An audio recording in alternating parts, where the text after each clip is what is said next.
So every shift in water flow or chemistry creates a new band, a new ring, a new moment in time. And that's why malachite looks alive. Its change, sort of like the rings on a tree, is visible. Welcome to the Crystal Library, a pocket-sized portal into the magical, mysterious, and sometimes misunderstood world of crystals. I'm your host, Ashleigh, and each week I'll guide you as we explore one enchanting stone, its history, lore, healing properties, and one easy way to invite its magic into your everyday life. Whether you're crystal curious or deep into the woo, this is your space to learn, explore, and expand your connection to the mineral realm, one glittering gem at a time. So let's open the library and see which crystal wants to speak today. Welcome back to the Crystal Library here on Big Crystal Energy Podcast. Hello, my loves, my friends, my magical people. I'm going to just light some incense before we get started. I'm sorry that I have a scratchy voice today. I've had a little bit of a cold all week, and it's getting better, but the voice, sometimes it takes a little bit of time for that to catch up with everything else. So I'm going to get some incense fired up before we get this episode in action. But this is an episode that I've been so excited about. So today we are diving into one of the most visually enchanting stones on the planet, malachite. So if you're watching on YouTube, you can see I'm holding this little malachite carved heart, and I have some other pieces here with me on my desk. I was going crazy right before I started recording because I was like, I have so many pieces of malachite and I can't find them anywhere in my house. But we're going to explore this stone in a very different and maybe unexpected way. So it's going to be a very deliciously Gothic way.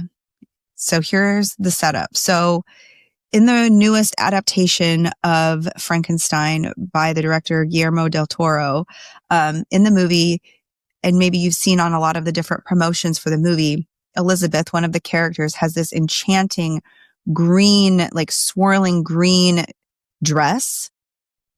And if you haven't seen the film, don't worry, there's going to be no major spoilers here. But I do want to set the stage a little bit before we get into it, because the dress from the movie was my inspiration behind this episode. Once I saw this dress, I was like, oh my gosh, I have to do an episode about it. I'm trying to see if I can just pull up a picture of it from my phone really quick, just so that if you're watching on YouTube or wherever, you can see. And of course, I'll be posting pictures of the dress as I do promo for this episode. So here, if you're watching on YouTube, I'm holding up a picture of this amazing green dress. Don't worry, no spoilers. Frankenstein, the movie and the book, follows Victor Frankenstein. He's a brilliant and troubled young scientist who becomes obsessed with creating life. And through a series of dangerous experiments, he succeeds. And he succeeds in creating a human by animating a being that's made from human body parts. So a lot of times pop culture calls this individual, the monster, but in the original story, he's known as the creature. So the creature, he begins as this innocent, curious, and longing for connection person, I guess, but becomes monstrous because he's rejected. In this adaptation, we meet Elizabeth, who is engaged to Victor's younger brother. And she is this gorgeous, compassionate, grounded, connected deeply to the natural world. And visually, she is just one of the film's most symbolic anchors. It's an absolutely stunning film. I would highly, highly recommend maybe hitting pause on this episode and watching the movie before you listen to this episode. But if you haven't watched it, that's okay too. I just wanted to set the stage briefly before I began. So when she steps into the frame in the movie, she wearing this dress, this luminous green dress patterned with swirling organic bands. It doesn't just look like silk. It looks like polished malachite. When I saw pictures of the dress, I was like, oh my gosh, that's malachite in a dress. And then I thought, where can I get a knockoff of this dress? And so that's where our story begins. So I was already planning to do an episode on malachite this week, and it just feels so perfect that the movie released recently, and then the dress and all of the things. Plus it's, green. We think of green for this time of year with the winter months, like the evergreen and Yule and Christmas and all of the things with greens and reds and all of that. So anyway, Elizabeth's dress mirrors malachite's iconic visual language. So we have the swirling rings, the concentric bands. You have the deep, vibrant greens and this organic kind of wave-like pattern. And it's not just green, it's a life force green, a forest green, an earth memory green. And in the story, Elizabeth becomes a symbol of intuition, compassion, emotional clarity, natural creation, the moral heartbeat of the narrative. Her dress visually represents nature's wisdom, in contrast to Victor's unnatural creation. But to understand why malachite is the perfect match for this symbolism, we need to understand how this stone is actually born. So malachite is formed through one of the most magical geologic processes. It all begins with copper deep in the earth. Copper-rich waters seep through cracks in rock, and it interacts with limestone and carbonate minerals. Over thousands of years, even millions of years potentially, copper carbonate deposits form in thin, delicate layers. So every shift in water flow or chemistry creates a new band, a new ring, a new moment in time. And that's why malachite looks alive. Its change, sort of like the rings on a tree, is visible. Why is malachite green?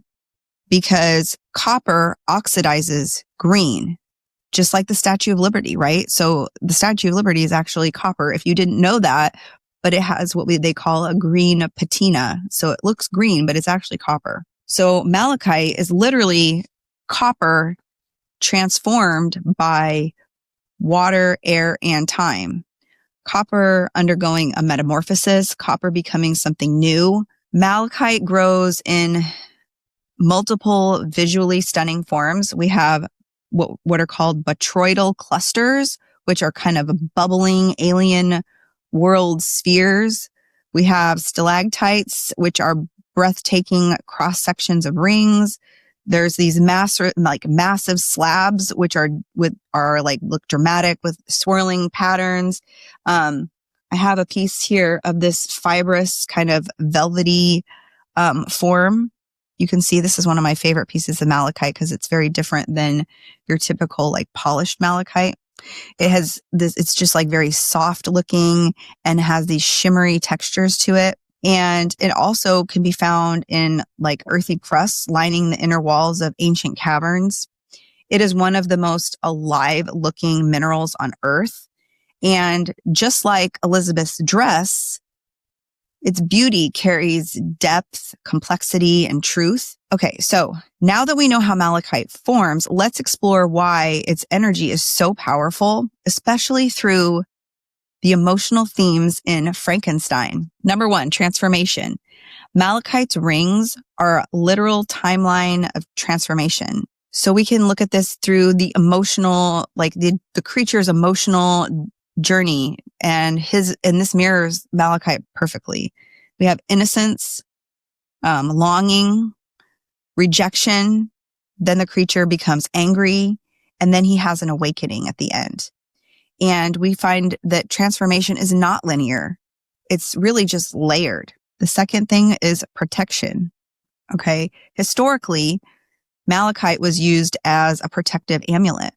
People believed it would crack to warn the wearer of danger. Elizabeth's dress appears in moments of emotional tension and truth. It is a visual guardian, just like the stone. The stone also is associated with heart chakra activation. Malachite is intense heart energy, hence my heart carved stone here. It draws out buried emotions. It forces honesty. It demands vulnerability. And just like the creature whose entire tragedy is rooted in longing, rejection, and heartbreak. It's all about truth and accountability. Malachite reveals patterns and exposes lies. Victor Frankenstein spends the entire story avoiding the responsibility that he had because he created this creature and then he just wants to avoid taking care of it. So Malachite teaches us to face the truth and not run from it. Here's how to bring Malachite into your own spiritual practice. Number one, you can do shadow work. You can use Malachite when facing the parts of yourself that you've ignored. Your inner creature. It's great for protection. You can place Malachite by your doors or in your sacred space, kind of as a guardian stone. You can use it for transformation rituals. You can work with it during major life changes. You want to let its layers remind you that growth is a process. I mean, I have been feeling so called to Malachite right now. I feel like I'm just going through this huge transformation, and Malachite just feels so grounding and settling to me. It's good. You can use it for conscious, like heart-led creation.